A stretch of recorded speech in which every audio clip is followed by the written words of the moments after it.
have power over those people in ways most Americans don't fully grasp. They can manipulate your choices, predict your behavior, and influence your thinking.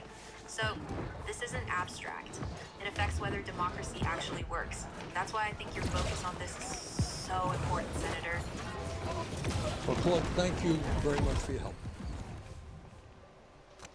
Thank you, Senator. Enrico Fermi is one of the great physicists, legendary Italian physicists, who laid many of the foundations of modern 20th century physics, so-called Fermi-Dirac statistics and all sorts of things. If you do a degree in physics, then you will spend a lot of time revising equations and theories that Fermi did. One of the great legends. The Fermi paradox is probably the thing he spent least time on, actually. It's almost one throwaway remark that he delivered. And the question is, where are they? By they, I mean aliens. The Great Filter, why civilizations may not survive. The heart of the Fermi paradox is this. We know that we live in a big, old galaxy, in a big, old universe. And let's, for the purposes of this discussion, confine ourselves to the Milky Way galaxy.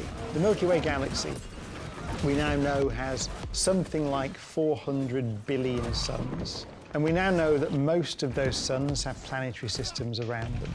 So trillions of planets. The galaxy's been around for pretty much the age of the universe, 10 billion years plus.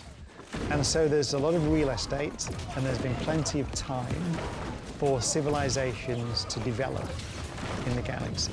The Fermi paradox, at its heart, is the statement that, notwithstanding the fact that there have been billions of years on billions of worlds for civilizations to arise, we see no evidence of any of them in the galaxy at all. So the paradox is why? It's a paradox. And I think it's a very good question. It's an extremely good question. And there can be many answers. And the great fun, or the great, I would say the intellectual value of the Fermi paradox.